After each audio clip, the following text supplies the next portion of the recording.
Hi and welcome to this week's Talking Fertility Facebook Live chat, where I'll be coming to you live at 11 a.m. every Monday morning, talking all things fertility. And this week I'm going to be talking about a topic that's come out of the Facebook group and a few people in there are struggling with at the moment. So I hope this is particularly helpful for them and also really helpful for you. I'll be talking about a topic that is often under-discussed, and that's the male side of fertility. When it comes to fertility and reproduction, we do tend to focus on the female. I guess largely because the reproductive system of the female is more complex. There's generally more that can go wrong, and there's more involved in reproduction for the female in regards to the conception, of course, carrying the rest of the pregnancy. But I guess this doesn't indicate that male fertility is any less important. And in fact, when they're looking at cases of infertility in couples, 30 to 50% are related to the male partner. So definitely an important factor to consider. So I thought I'll start off with the basics and I guess how the male reproductive cycle works. So similar to the female reproductive system, the brain is involved in hormone production. So the hypothalamus and pituitary in particular. The pituitary gland is responsible for releasing luteinizing hormone and follicle stimulating hormone. The luteinizing hormone stimulates the production of testosterone, and the follicle stimulating hormone, as it sounds, is responsible for stimulating the follicles, which is the sperm that we need. So unlike the female reproductive system, on the other hand, there is no cyclical, cycle of hormones in men. It does remain relatively constant throughout the month, throughout the year. The hormones do remain relatively balanced, or should remain relatively balanced. There are, of course, factors that affect this in regards to toxins, nutrient deficiencies, stress. We'll go into a few of those in more detail. But ultimately, hormone levels do remain constant. The only daily fluctuation is that generally testosterone is higher in the morning and it gets less in the evening. So that's the only general fluctuation. So there can be quite a few issues that affect male fertility, and these include disease of the testes, so STDs, enlargement of the veins within the testes, so this can be a functional issue, problems with sperm transport, so the sperm actually not getting or not being able to get to where they need to be. There can be issues with the hypothalamus and the pituitary and that cycle of hormone production that I spoke about earlier, in that feedback loop of producing the right amount of testosterone and the follicle stimulating and luteinizing hormones. So there can be an issue in that feedback loop. There can be also high autoantibodies, which can cause the immune system to attack the egg or sperm, because when we're talking about pregnancy, we are talking about a foreign DNA coming together. So we want to make sure the the immune system is balanced to actually accept that new DNA. But ultimately, I guess when we're talking about male fertility, one of the number one factors is sperm health. So morphology, motility, and volume. So basically, how many are there? What shape and size are they? And how good they are at getting to where they need to be. So how effective and efficient are they at swimming along that passage? So we do know that nutrition and lifestyle directly impact sperm health. So what can you do? So firstly, I'll touch on some key nutrients which are important for sperm health, and one of the big ones being zinc.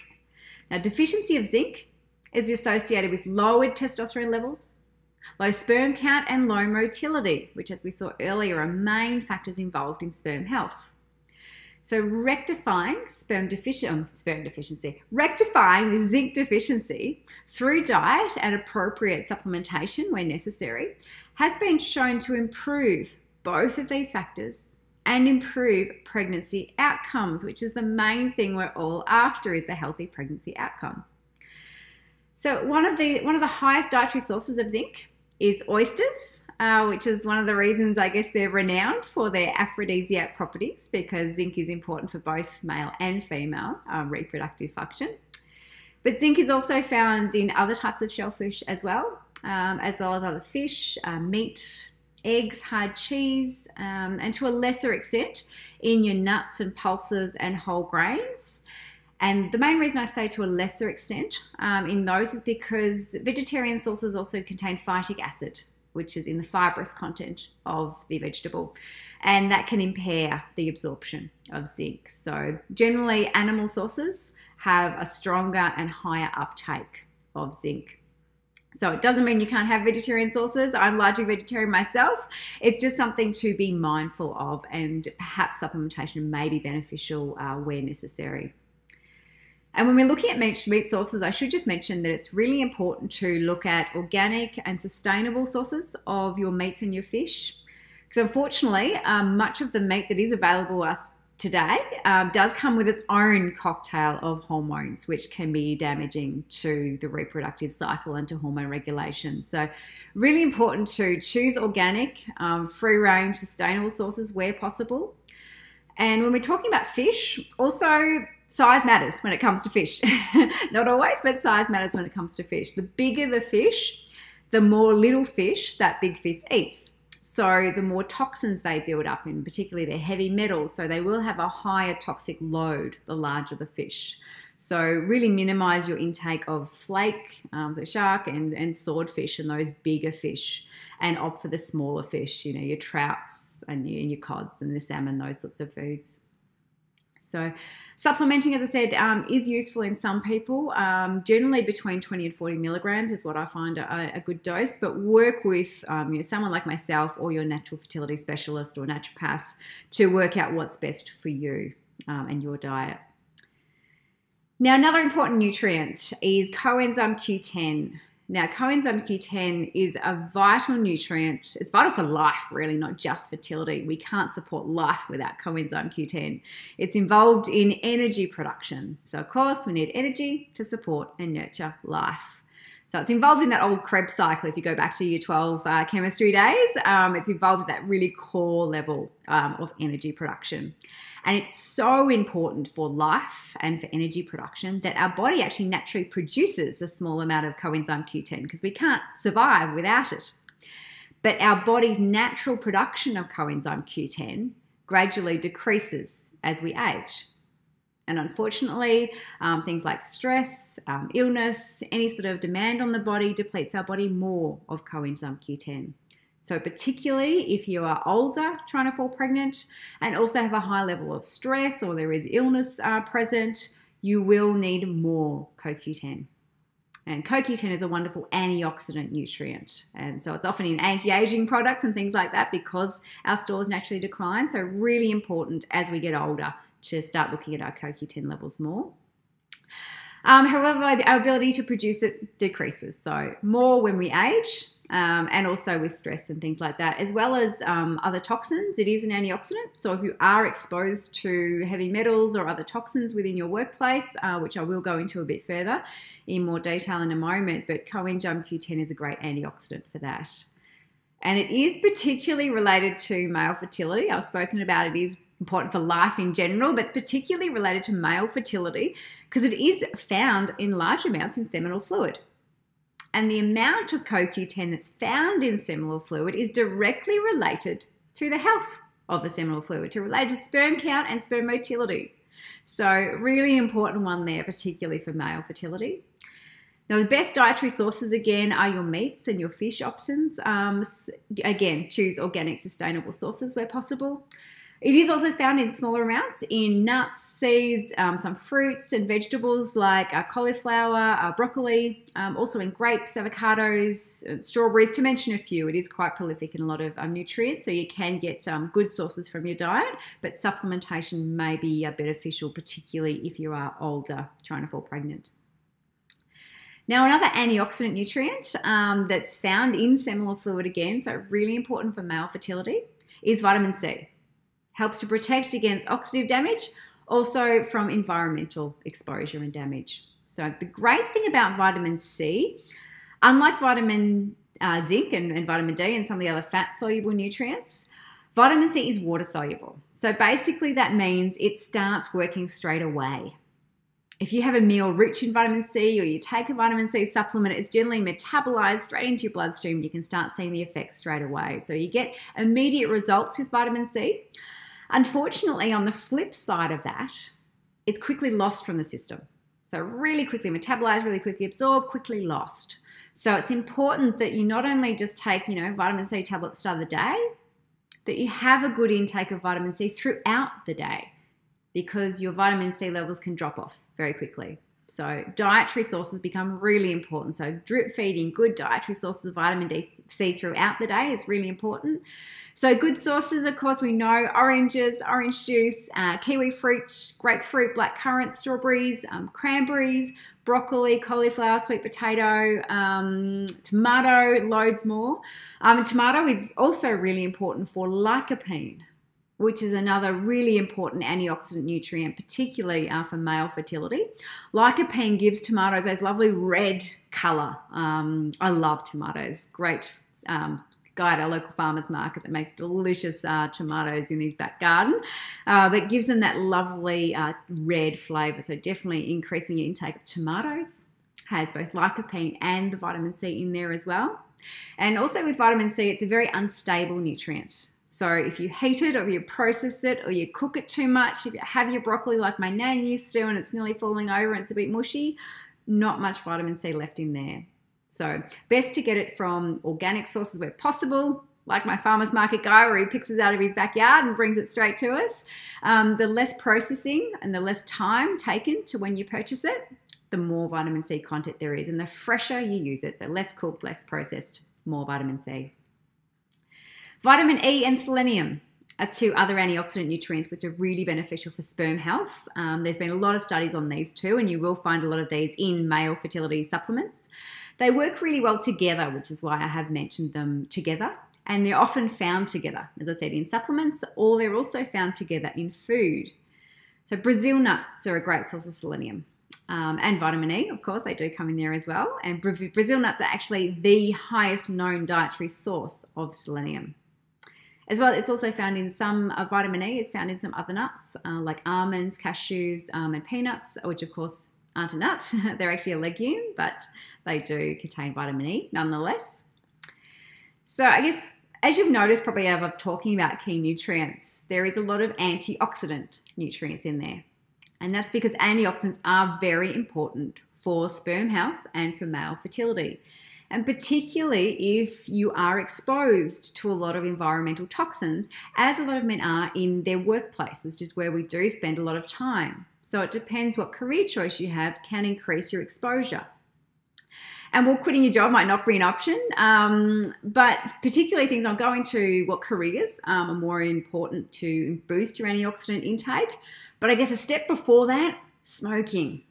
That is something that you do daily that really depletes your antioxidant capacity and also detrimental effect on sperm health.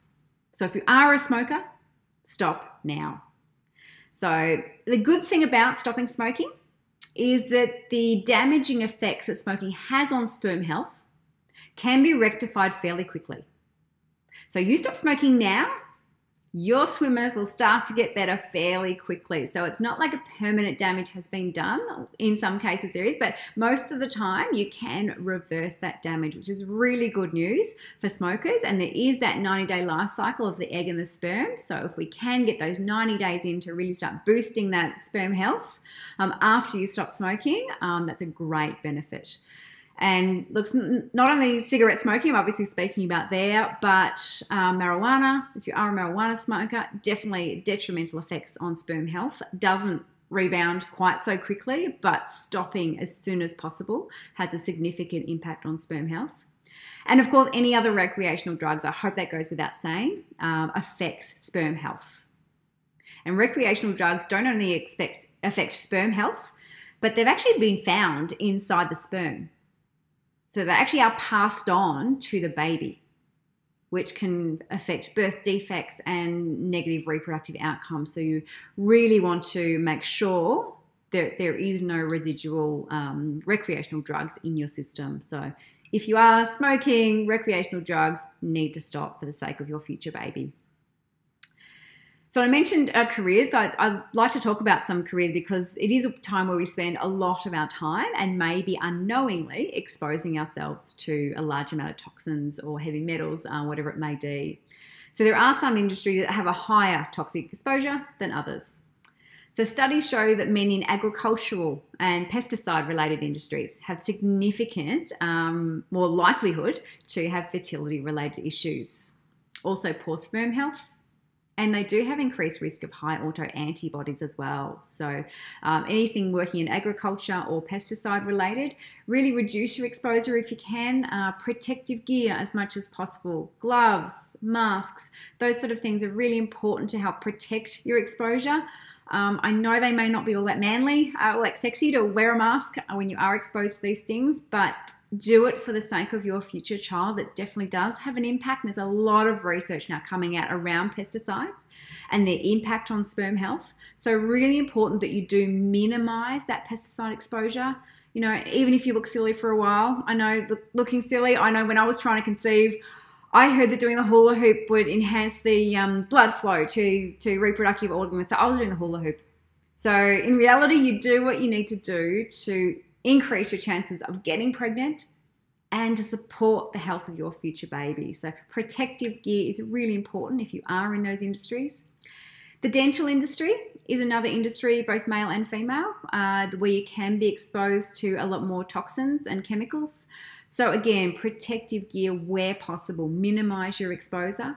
And dentists as well, but also radiography and surgical environments can expect sperm health.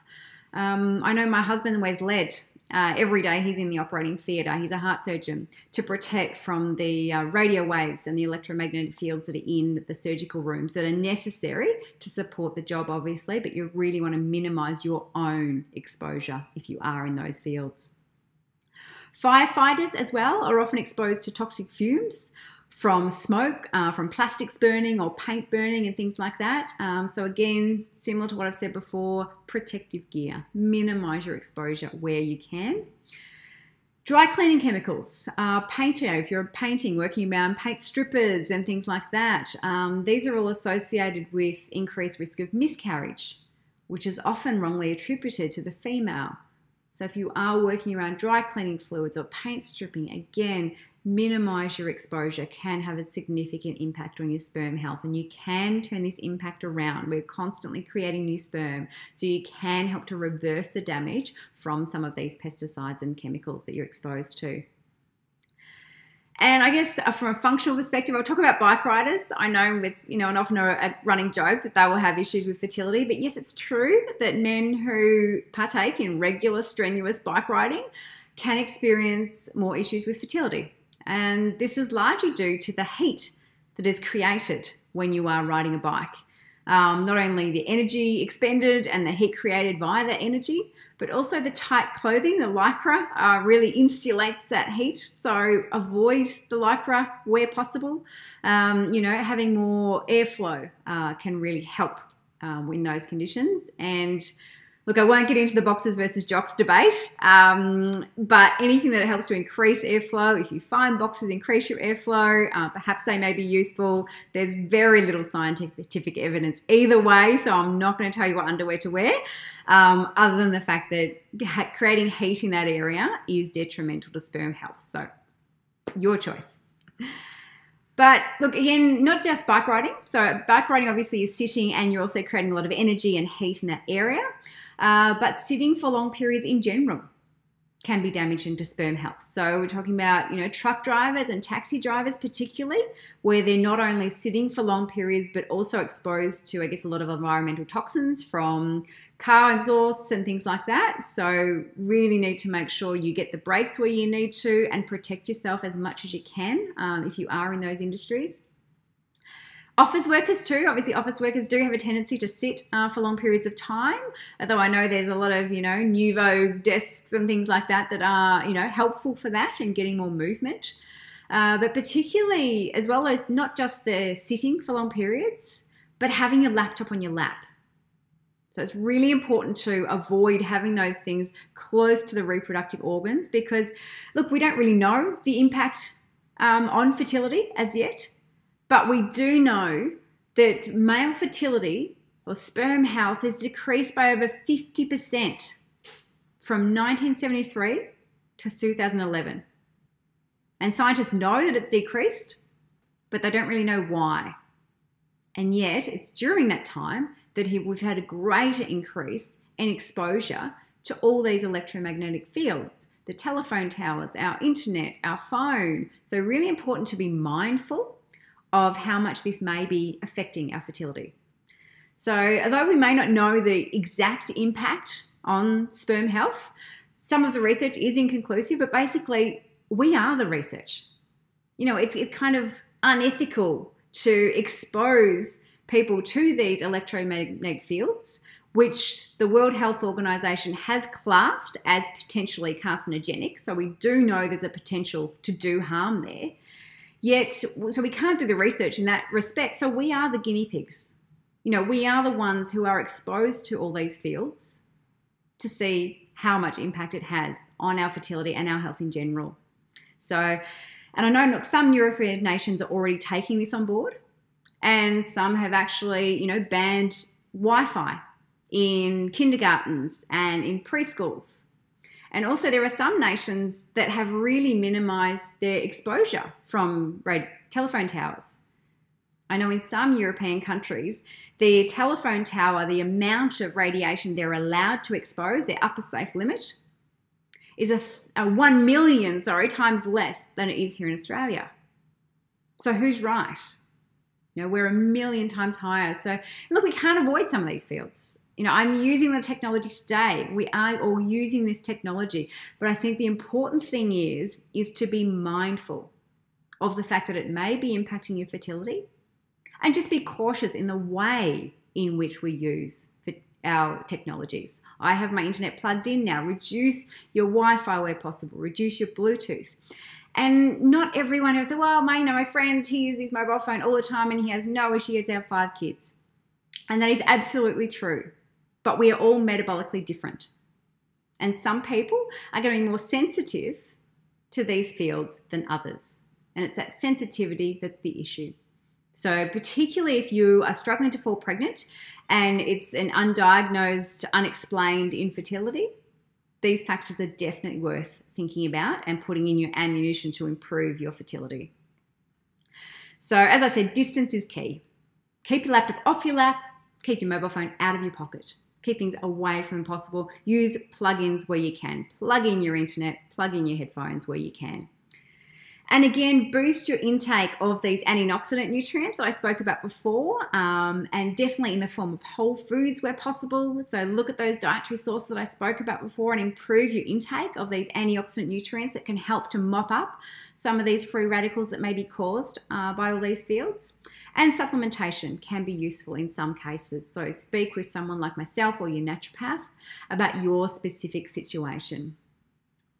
So in general, I mean, I've obviously mentioned some key foods to look at, but in general, when you're looking at antioxidant nutrients, look at really brightly coloured foods. I know I spoke about tomatoes before, they have that bright lycopene, but you know, there's red peppers and all your brightly coloured foods.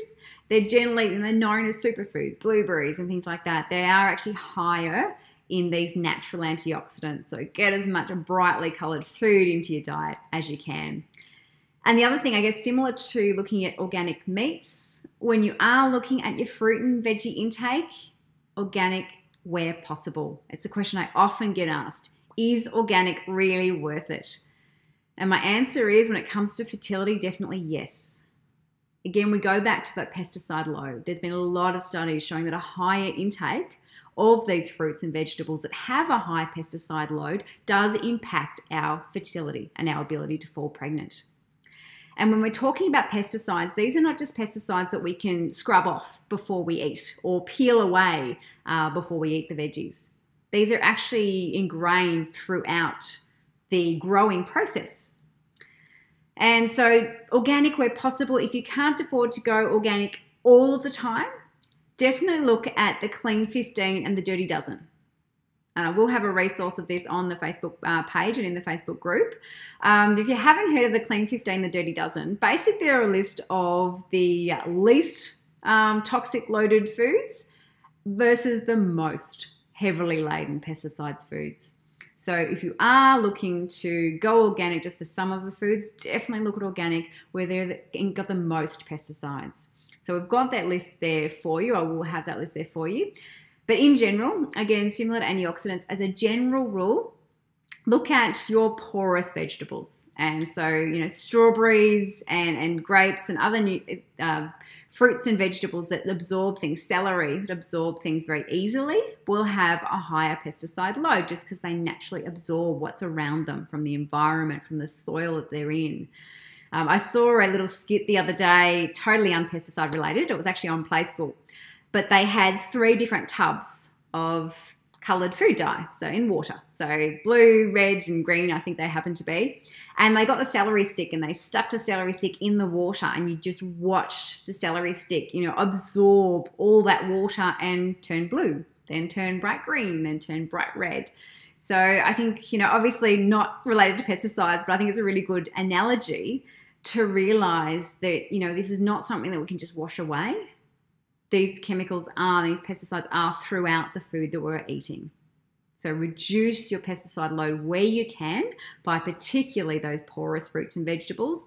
And, other fruits and vegetables like your pineapples and avocados and eggplant that have that really hard skin, they're less likely to absorb the pesticides. So organic where possible, and definitely look at the clean 15 and the dirty dozen.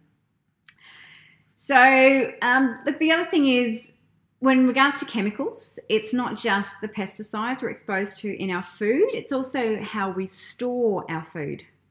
So looking at plastics and the chemicals released in the plastics. So use stainless steel if you can in your drink bottles. Use glass containers, particularly for heated food. You don't want to be heating food in takeaway containers or even having hot food in your takeaway containers, because they definitely do leach the plastics into the food, which you will then be consuming. And BPA isn't the only concern when it comes to plastics and chemical exposure. So I guess to put things in perspective, there are 113 million chemicals out there in the market, and there are 200,000 more chemicals being uploaded to this database every week. Yet 90% of these chemicals are not tested for their impact on human health. So again, we are the guinea pigs. So it's just really important to be aware of these factors, that we don't understand the impact on human health, and any that have been studied have generally been studied on their own in isolation. So that chemical has been given to animals in higher and higher doses to see where the toxic level is. But it doesn't take into account the fact that we are exposed to numerous of these toxins. So it doesn't take into account that buildup. So really important. Again, don't want to scare you with these facts, but it's just to be mindful of what is out there and minimize it. Same with the chemical exposure. Minimize your impact wherever you can. And if you want to know more about that particular, I did a great webinar and podcast with an expert in this field, Nicole Bajilsma. She's got a wonderful book all about this as well, Healthy Home, Healthy Family. We have links to that. You can find that on conceivebaby.com.au. So log into the webinars there and you'll find that podcast and webinar, as well as links to her book if you want to know more about how to protect yourself from those exposures. Another thing I want to touch on is stress. And I think it gets a big mention in female fertility, but we often don't think about stress in relation to male fertility. It can have just as much impact on male fertility as the female system. And a lot of males are stressed, high pressure jobs. Also, sleeping, adds to the stress, whether it's night shift working long hours, sleep and the sleep-wake cycle, particularly that circadian rhythm, waking in the daylight hours and sleeping in the nighttime hours is something that we know, textbook is what we should be doing. But there's very few of us who are actually going to bed early enough to have those hours before bedtime. So before midnight, it's really important to get as many hours before midnight as possible and wake up refreshed in the morning. So sleep and stress, another two things that really should be looked at in relation to male fertility. So, obviously this is a huge topic and I can go on forever. So there's still a lot more that you can speak with someone like myself or your naturopath about, looking at supporting detoxification pathways if you are exposed to some of these toxins, the inflammatory response, which is really important for particularly in men, and the immune system. So a lot of other factors that you can work with your naturopath with. And I do offer my Fertility for You program via Skype. You can find out more details about that at tashajennings.com.au. But ultimately, hopefully I've given you enough there, or possibly an overload of information, that you can well and truly get yourself started to improving your sperm health today and improving your own fertility and your ability to conceive and carry your healthy baby. So hopefully I've given you a good arsenal of information there. So thanks for joining me. I hope you've really enjoyed the discussion and got a lot out of it. As always, I have chosen the topic that came out of the Facebook group and what people were struggling with in there. So I choose these on the basis of what you want to know. So be sure to jump into the Facebook group or shoot me an email through tashajennings.com.au. I love hearing from you. Let me know, what are you currently struggling with? What would you like more support about? And what would you like more information on? And I will definitely try to help you as much as I can. So join the discussion in the Facebook group or contact me via tashajennings.com.au. So I'll be basing these Monday morning fertility chats on what you want to know. So thanks again for being involved and helping me help you. I'm really looking forward to supporting you in your fertility journey.